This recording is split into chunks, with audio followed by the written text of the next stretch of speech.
अस्सलामुअलैकुम। कैसे हैं आप सब? उम्मीद करता हूँ कि चुस्त दुरुस्त और तंदुरुस्त होंगे। आज की वीडियो में हम ये विंटर क्रॉप सीज़न 1 चल रहा है, तो आज के एपिसोड में हम उगाने लगे हैं गाजर। गाजर हम लगाएंगे, गाजर का बीज हम लेके आए हैं। तो ये गाजर जो है ये हम आज लगाने लगे हैं। देखें, गाजर जो है वो हर बंदे को ताज़ा मीठे गाजर जो है वो पसंद है। सर्दियों की स्पेशल सौगात, स्पेशल वेजिटेबल जो है वो गाजर ही है। ठीक, क्योंकि एक तो ऐसे भी खाई जा सकती है, इसमें आपको पता है विटामिन ए रिच है, तो जिन बंदों के नज़र वज़र कम होती है तो उनके लिए भी मुफीद है। और गाजर के हलवे की तो क्या ही बात होती है, सर्दी की स्पेशल सौगात तो वही है। गाजर लगाना वैसे तो आप उसको कह सकते हैं कि डायरेक्ट बीज डाल लें, बस अल्लाह के सपुर्द कर दें। खैर, हर एक चीज़ अल्लाह के सपुर्द ही करनी चाहिए, लेकिन पहले हमने अपना एफ़र्ट डालना होता है। तो ये थोड़ा सा ट्रिकी है। साइंस रॉकेट है नहीं इसमें, लेकिन थोड़ा सा बस एक आध चीज़ का आपने ध्यान देना होगा कि आपने गाजर कैसे लगानी है। गाजर को आपको पता है कि इंग्लिश में हम इसको कैरेट कहते हैं, और इसका बोटेनिकल नेम जो है वो डकस कैरोटा है। घर पे अगर आप गाजर लगाएंगे तो वो एक आपको फ्रेश गाजर मिलेगी, उसमें विटामिन ए स्पेशली बहुत ज़्यादा होगा। क्योंकि बाज़ार से आप गाजर लेते हैं तो उसके फाइबर्स भी काफ़ी कमज़ोर हो चुके होते हैं, क्योंकि वो जो है 4 से 5 दिन पुरानी गाजरें होती हैं। तो फ्रेश वेजिटेबल्स का तो आपको पता है कि उसका अलग ही स्वाद होता है, अलग ही टेस्ट होता है।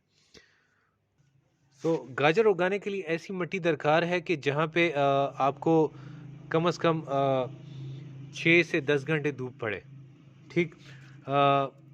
दूसरा जो आपने ख्याल रखना है कि आपने इसको लेवल करना है, और ऐसी मिट्टी यूज़ करनी है कि जहाँ पे पानी रुके ना। इसमें हमने तकरीबन 50% जो है वो गार्डन सॉइल लिया है। इसके अलावा इसमें हमने तकरीबन 25% गाय गोबर, इसके अलावा जो है थोड़ी सी राख, और जो सैंड होता है, रेत होती है, वो भी हमने इसमें तकरीबन कोई 20% ऐड की है। मेन मकसद ये है कि इसकी ज़मीन जो है वो सॉफ्ट होनी चाहिए। ये देखें, आपको मैं दिखा देता हूँ। ये काफ़ी सॉफ्ट होनी चाहिए। सॉफ्ट इसलिए होनी चाहिए कि गाजर जो होती है वो डीप अंदर तक जा सके। जितनी सॉफ्ट होगी ज़मीन, उतने ही ये अंदर तक जाएगी। गाजर जो है आपके लंबे और मोटे और ताज़ा होंगे।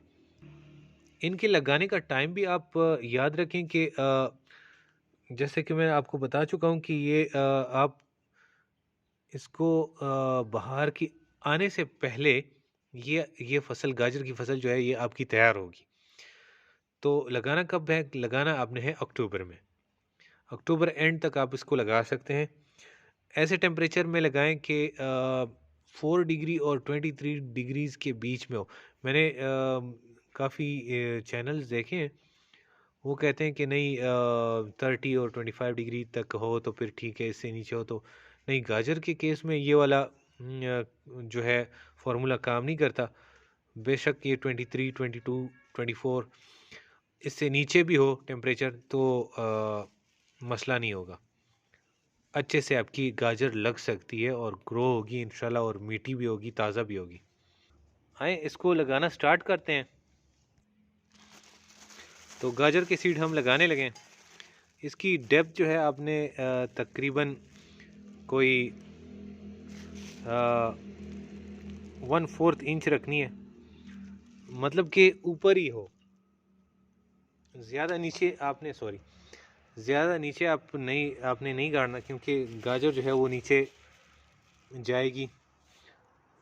तो जितना एरिया उसको ज़्यादा मिलेगा, तकरीबन कोई 10 इंच तक का मिलेगा, तो वो अच्छे से ग्रो होगी।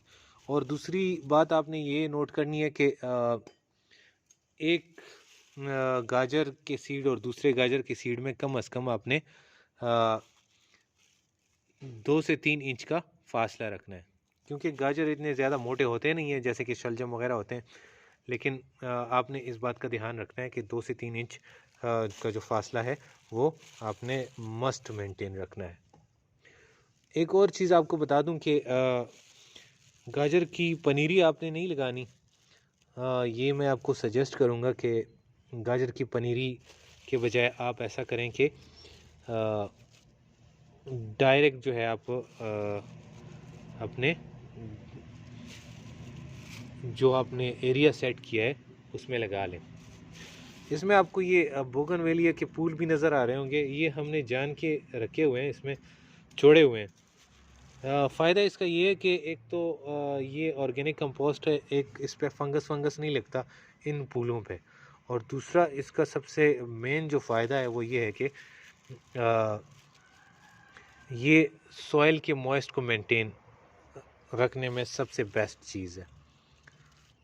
अगर आपको मैं सूखा पत्ता दिखाऊं तो ये देखें, इसका सूखा पत्ता मतलब सूखे दोनों ही हैं, लेकिन इस पे काफ़ी टाइम गुजरा है, तो ऐसा ही होता है। तो ये एक बेहतरीन ऑर्गेनिक कंपोस्ट है, तो इसका आपने ख्याल रखना है कि ऐसे पत्ते हों तो आपका सॉइल जो है वो काफ़ी रिच होता है। गाजर के जो क्या कहते हैं कि प्लांटलेट्स होते हैं, छोटे पौधे होते हैं, उनको निकलने में कभी कभार जो है वो थोड़ी सी देरी हो जाती है, तो आपने घबराना बिल्कुल नहीं है, इम्पेशेंट नहीं होना। इसमें कभी कभार जो है 14 से 21 दिन तक का टाइम जो है वो लग जाता है। गाजर को आप मूली के साथ लगाएंगे तो उसकी जो प्रोडक्शन है वो काफ़ी ज़्यादा हो जाती है, प्रोडक्शन काफ़ी इंक्रीज़ होती है उसकी। और ये भी चीज़ आप याद रखें कि मूली जो है वो काफ़ी जल्दी ग्रो होती है, पक जाती है। गाजर जो है वो थोड़ी सख्त जान है, वो गाजर के ग्रो होने में और गाजर के रूट्स के बड़े होने में, लंबे होने में थोड़ा ज़्यादा टाइम लगता है। जैसे कि पहले भी बता चुका हूँ वीडियो में कि बहार की आमद से पहले आप जो है गाजर के हलवे का मज़ा ले चुके होंगे इंशाल्लाह। ये आपने एक चीज़ मस्ट चेक करनी है कि गाजर के लिए आपका जो सॉइल है, ये पहले भी दिखा चुका हूँ, वो 10 इंच तक सॉफ्ट होना चाहिए ताकि आपकी गाजर जो है वो अच्छे से ग्रो हो सके। तो ये देखें, ये काफ़ी मतलब 10 इंच से काफ़ी बड़ा जो है ये इसमें गहरा गया है, तो ये मट्टी जो है ये इसके लिए परफेक्ट है। सो गार्डनर्स, ये हमने यहाँ से लेके ये यहाँ तक जो है ये सारी गाजरें लगा ली हैं। अब इसको हम पानी देने लगे। तो ये थी आज की हमारी वीडियो। उम्मीद करता हूँ कि आपको काफ़ी इन्फॉर्मेटिव लगी होगी। वीडियो अच्छी लगी हो तो लाइक करें, सब्सक्राइब करें, कमेंट्स करके हमें बताएं कि आपको हमारी वीडियोस कैसी लगती हैं। सजेशन भी आप दे सकते हैं कि हम अपनी वीडियोस में क्या ऐड करें, कौन सी चीज़ें लगाएं, किस चीज़ पे ज़्यादा फोकस करें, और कोई क्यूरीज हो, क्वेश्चंस हो आपके, तो वो भी आप पूछ सकते हैं। तो गाजर के लिए सब लास्ट में आपको जाते जाते एक टिप बता दूं कि सीड आपने लगा लिए हैं तो पहले तो आपने क्या कहते हैं कि शावर देना है। हल्के शावर से आपने ये, एक मिनट बाइक वाले को गुजर जाने दें, हल्के शावर से इसको थोड़ा सा गीला करें। और फिर आपने एक बात याद रखनी है कि गाजर के लिए पानी मस्ट है, उसको अच्छा पानी देना है, अच्छा खासा पानी देना है। तो दुआ में याद रखिए, अपना ढेर सारा ख्याल रखिए। अल्लाह हाफिज़।